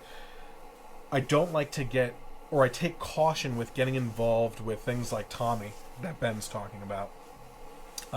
What I did when I laid out my Tomi situation in the 2 podcasts ago on what I think was happening, I clearly said, this is my assumptions. These are why I think it's going this way. But it's hard when you're getting involved with the rhetoric of people to assume things, right? Mm-hmm. And in this case here, the details aren't clear. I mean, they're so muddy that we're throwing out things. You're throwing out things that you heard. I'm throwing out things that I heard on both sides. Here's what we do know: a chemical attack killed people in Syria, and Russia was involved. The Syrians were involved. We launched missiles. Right. I mean, those are the clearest facts of this whole case. Right. You know, and everything else is basically going on assumption or, sarin. I guess they tested that and confirmed that was sarin. But in regards to North Korea, he's also being tested there. And the crazy thing about the North Korean situation is they're launching. They keep on launching missiles into the ocean, and the scary thing is that where they are doing their test detonations is basically near the atmosphere more, right? Okay. And a lot of people are claiming that this is just North Korea being completely dumb. They can't get their own stuff under order. That they're basically antiques of what sure. weaponry is and everything. The problem is that's typically the height at which EMPs are triggered. Okay. Right? And if there's one thing, I think they said like 90% of the U.S. population, if our power was wiped out by EMP, because that affects computer chips in everything, it fries them, right? So it's not like, oh, let's wait for them to get the power stations back and running and our electricity will come back on. No, this TV becomes crap. You throw it away. The computer becomes crap. Everything digital with a chip is fried, and you have to start over. So the first process in that is getting back into probably production from a foreign source of computer chips and rebuilding factories to rebuild everything else. You're talking about possibly years to get back to what our society is, and people start not literally eating each other, but it's possible, right? And they predict that in an EMP attack, 90% of the population dies off within the first year because of inability to access food and other resources, and frankly, people looting and rioting and going after people, and that basically comes out from the cities and it keeps on making its way outward. I mean, if in that case, in that situation, you wouldn't want to be anywhere near a city, because that's where people are going to be killing each other for the resources fast. Whereas out in the country, we're probably more prepared because we can farm our own crap. You know what I mean? Right. Our own resources. But in this case here with North Korea, the reason why President Trump was meeting with China's president was over this North Korea situation and what is going on. And the fact that he took time out of his dinner and meeting with the Chinese president to address the American people, that they launched missiles at the Syrian airbase and then came back to him, is kind of like China doesn't want to get involved in North Korea, but they know that it's a problem, right? So Trump, in a good way, the positive end of this missile attack is that he's flexing his muscle, unlike our previous president who launched more apologies to other countries than he did missiles. Sure. You know what I mean? So it's a completely different, opposite approach in that regards. And he came back to the Chinese president, and he's, possibly a sign of, hey, listen, you need to get on board with what we're proposing if we have to do something in North Korea, because this is on your, essentially, borders here, and you need to get involved with it too, if that's the case, because it is going to affect you, Sure. other than that, there's not too much positive stuff to go along with this, which is why I'm kind of against it. And I've been babbling against, so go ahead and say your thoughts. I think, I heard an interesting thought, and I can't credit who it was. I don't remember, some news outlet or something. It said, Trump may be one of the first presidents to ever be criticized for actually upholding his campaign promises. And, his ego won't let him do a lot of things. Okay. Absolutely. Yep. So that is very bad in some cases. I think the biggest hole or the biggest worry I had with Trump becoming president, and I voted for Trump. Yes, so did I. Yeah. Was his foreign policy. Where's that experience coming from? We want someone from outside. That's the dream, the utopia is we're going to have this white knight come in and from the outside and shake things up and, not drain the swamp or whatever rhetoric they put on it. But that was a fear that I had. Okay, what's he going to do when he's across the table from a lifelong politician? Yeah. Okay, because like them or not, this is what they do. Okay, not saying they're good for the people they govern, but this is what they're trained in putting spin. And patting your back with one hand while taking a knife to it with the other. He's very clear, okay? You do this, we got a problem. Yeah. They did it, now they have a problem. Yeah. So, although I'm not thrilled with that it happened, I don't know what's going to happen next. If you do, I'd love to know. Okay, but in the dark. But I do feel I am encouraged by the fact that he's at least going to hold his promises. You've got to get good advisors and have a diverse group advising him, in my mind, to make sure he draws the right red lines, but at least he'll stand behind them. Yeah, absolutely. I agree. To me, that's all you have in this world, whether you're a politician or an average citizen, is you're standing by your word. So let's get the people to help him make a good word, but he's got to stand behind it, or he loses. I'm going to try to fit some quick points into our time frame here, nearing up on the 2-hour mark here. Oh, sure. But in regards to what you're saying about him being across the table from a professional politician, that is one problem that Trump is having right now, and it's not a Trump problem. It's a politician problem, which is, I personally believe that there is evidence that both the Republicans and Democrats in Congress are actively working against Trump because he's not a politician, strictly because of that, and that they want to make a point that you have to be a politician to run for political office. That they are going to end this here and now and make an example of Trump, even if they agree with him on some topics. Sure. And I think that's pretty scary, because I think it's going to limit other good people from running for these types of positions. I said I find it interesting that anyone on the left would be up in arms over this decision that Trump took with the launching of the missiles, when they said nothing when Obama wanted to do the same thing back in 2013. This was right the year after Benghazi. Now, I had a theory back then, and I can't confirm that theory because I would have to be privy to the information. But I still hold it, and that is that he wanted to bomb specific spots in Syria that held weapons that were part of U.S. deals in Benghazi when things went south and 4 Americans were killed. The CIA, and they alluded to this in the movie 13 Hours, right, was involved in gun running. And not just gun running, weapon running, right? Sure.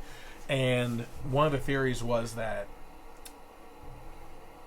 the people saw an opportunity, that the weapons were there, that they hadn't discussed for America as it was, and that they could just take them instead of actually negotiating with us, right? And it seemed like the summer of 2013, when Obama proposed this, it was out of nowhere, right? There was nothing going on in the news in regards to Syria being a problem. And one day during the summer, and Ben's commenting on here, I remember specifically, I was working with Ben.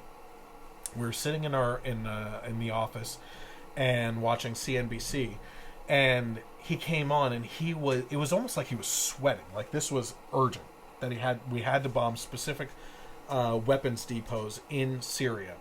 And Congress went nuts. They're like, you need our approval to do that, and what are your reasons? And he wouldn't give reasons. And I truly believe that it's because in those depots were United States munitions that could be easily traced back to us, that people would say, how the hell did they get these weapons? You know, Obama was involved in Fast and Furious and gun running down into Mexico, which had no tracking system. I mean, that was literally the only way you could war game that out, is that he wanted those weapons to come back in regards to situations of violence from across the border with weapons here in the United States for them to push more gun control. That's all that I could figure out in wargaming, right? But they were also doing things with the CIA in Benghazi, and eventually that died down after a couple days because our Congress wasn't having it. Sure. They're like, you're not giving us good reasons. And I really think that was the reason. I said another interesting point is that pro-Trump conservatives, sorry, Ben, you're going to be pulled into this one. Pro-Trump conservatives that believe Trump would lead us away from wars are among some of the most upset right now. So I take a little bit of a disagreement with what you said earlier about his campaign promises, because those campaign promises included going to Congress for approval of such actions and to let Russia deal with the situation in Syria. These are specific things that he criticized Obama on. He said when Obama wanted to go into Syria that he should seek congressional approval to do so. He did not do that in this case. He said that Russia should be handling what's going on in Syria. He didn't let that happen. I mean, we're 3 days out, or right. when that. No, he did it the next day. Like, for crying out loud, let it simmer and let's get the facts. I mean, like we were talking about, there is no facts to this thing that are clear cut, you know. Right. And of course, he's privy to intelligence information that we don't have, so there might be something there. But that's a fast reaction. That is a really fast reaction. Sure. I said this coupled with a failed Republican health care bill to replace Obamacare are not wearing well for this presidency among his staunchest supporters so far. Not to mention Steve Bannon, who I hate, is no longer involved in a lot of things, but Ivanka and her husband are given more responsibilities, and they are outspokenly liberal. They are. So my biggest criticism during the primary seasons was that he was going to get into office and turn out to be more of a leftist than people were expecting, based on flags that were raised throughout his lifetime. You know, I'm not saying that is purely the direction that he's heading right now, because the Neil Gorsuch pick was phenomenal. Sure. He has done some amazing things. I mean, most of the things that he's been doing, I say in almost every podcast, I agree with. I just don't like executive orders. Right. You know what I mean? But I think he is running into a real problem right now with his staunchest supporters, who happen to be the most outspoken against what's going on in Syria right now. Right. Any last thoughts on that at all? No, I think you're absolutely right about the campaign promises. I think what I actually meant was he's not one to back off something he said he would do because his ego won't let him. Right. So he clearly had a history of saying we shouldn't do this, and you're right. So absolutely, and I appreciate you clarifying that. No, that's okay. I wasn't trying to call you out. No. Because I was thinking about that. I was like, now I see what you're saying. But it's a positive and a negative. I think that ego, as long as the lines he's drawn are reasonable, he's got to stand behind him, and we as a nation have to stand behind him. And Obama drew that line, so just the fact that he held up the Obama's statement is interesting. That it's the fire is drawn. Yeah.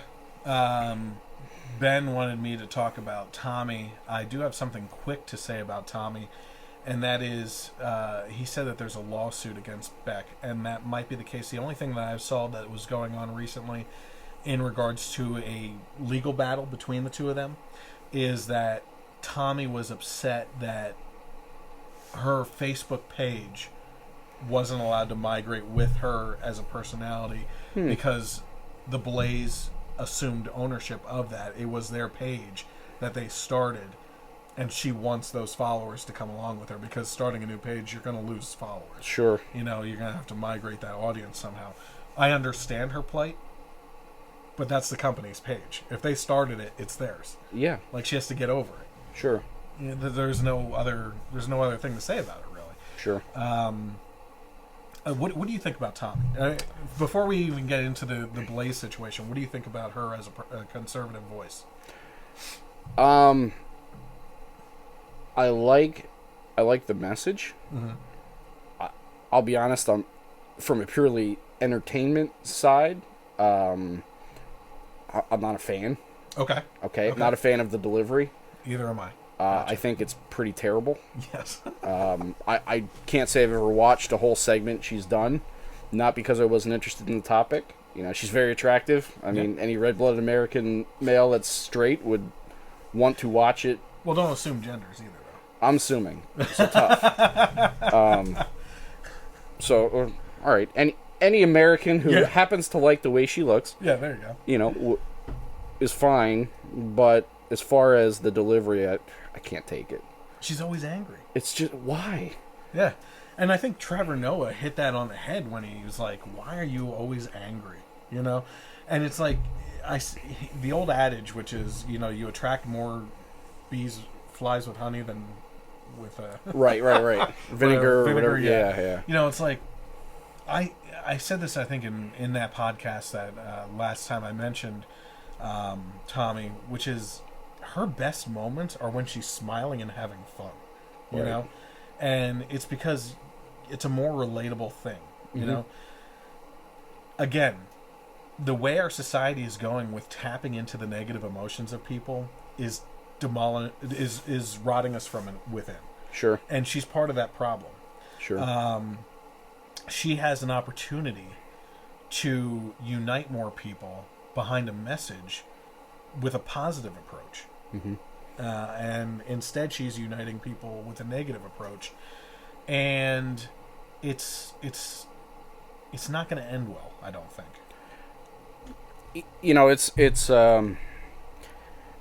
It's kind of the same.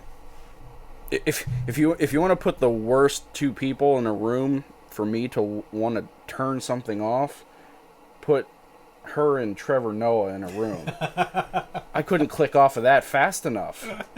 I mean, if I even hear either of their voices, I'm done. I don't want to deal with it. I don't like the delivery of either. But I think there's just too much of a cry wolf in her delivery that she's not going to change minds. And I think her delivery is good if she's, on a ham radio in a war zone somewhere yelling it, not on the national stage. Bomb, bomb, bomb. Yeah. So I wish her the best of luck. I don't wish her any harm, and any conservative voice is good. That's a younger voice, but true. Yeah, we need a new generation because, frankly, listen, the tried and true representatives of conservative media. You have Rush Limbaugh, always at number one. You have Sean Hannity. You have Mark Levin, Glenn Beck. You have who's the guy that got banned over in Europe? He had a show here on our local station, but it was canceled. I forget his name. I can't think of it. But, these people, while great at what they do, and I'm not denying them that, they are going to have, especially with the way our culture is heading, a hard time connecting with younger people. And that's purely because we've become a ADD society of just, you have a couple moments of my time, and if you're not saying something interesting, I'm tuning out. Right. Which is sometimes my problem with viewers. Sure. I'm going at 2 hours. But, you need people within a generation that at least lead them to the message. And Tomi is that younger generation. Unfortunately, there's no substance behind it because she doesn't do her own research. When she was cornered by Trevor Noah on the Colin Kaepernick situation, when he said, how should he have responded? She didn't have an answer. After weeks of lambasting him on how he protested, she didn't have an answer on what he should have done, which I think is one of the most important things for political conversations. It's one of the things that I've pulled out is that if you're going to talk about politics and identify problems, you need to have some solutions. Sure. Right? Which I often fall into. I'm so focused on going through these and talking about the problems sometimes I don't offer the solutions, and I should be doing that. And I fall into that trap too, because you get into a mindset, you got into a role on what you want to complain about, and then it's the next topic because you're trying to make time. Sure. Know? But that is something that I think any conservative voice out there in media needs to grasp, is, in my mind, from a marketing perspective, which is my background, you in marketing have to appeal to what people are looking for. And I think in this day and age, they're looking for solutions. Mm-hmm. She did not offer solutions. It, marketing, business, sales, whatever you want to call it, a big part of it's putting yourself in the other person's shoes. Yeah. And going through the motions and role-playing a bit, and it was, I agree, just too one-sided. Okay. I'm going to tell you what's going to happen for the next hour. I'm going to scream it at you, and then you're going to turn this off. Yeah. And didn't appeal to me, so I can't imagine she was converting many people. True. All right. Any other things you want to talk about at all? No. All right. Well, I want to thank Gabe for being here. It was fun. He definitely is someone that's knowledgeable on politics, so I enjoy having conversations with those types of people. I want to thank everyone for tuning in tonight. If you are watching this or listening to this, you can always find me on Facebook by searching for the Generation Y Conservative. You can find me also on YouTube with multiple other videos besides a podcast by searching for the Generation Y Conservative. I'm up with a lot of videos on that site right now, especially if you're tuning in on KLRN radio. All my previous podcasts can be found on there because we came in a little bit late with KLRN. I think there's only about 3 episodes up on there right now since I've been with them, but I'm on podcast 19 now. So, like I said, on KLRN radio, you can find me on Sundays at 3 p.m. You can also find me on Google Play. You can get this audio podcast as well as Stitcher. And KLRN has actually put me on iTunes as well, so you can find me there. So lots of ways that you can interact. On Twitter, it's at Gen Y Conservative without the E on the end. Here's what I ask of you. The conservative message is not a popular one. So anytime you get the opportunity, if you can, like the page, follow me on Twitter, subscribe to my channel on YouTube. That helps out, and share those things, certainly, because we need to spread the conservative message. And you know what? Along those lines, too, the reason why there's always a fluctuation of waves of back and forth between conservative movements and liberal movements is because younger generations are always rebelling against their parents. And the Reagan Revolution happened after the hippie generation. They went to Clinton, it went back to Bush, then it went extremely liberal with Obama. And I think now is our time. I think that the social justice warriors and the using of pronouns and people being offended by everything is turning a lot of people off, especially our young generations. And you're seeing that statistically with younger generations becoming more pro-life than ever before, more pro-traditional marriage. The fact that there is this tolerance that's seen, that you can be tolerant and not accepting of certain things, which is a difference. So the way that we can do this is by sharing and growing this audience and connecting together. I have a great audience that always tunes in, and great people like Gabe, who is always participating in comments and getting involved with things. And let's grow that. So that's all I ask of you. I'm not asking for any money or anything else. You lead them to my pages, we start a conversation, and hopefully we get big enough that this takes off even more. So thank you for tuning in, and have a great night, and God bless America.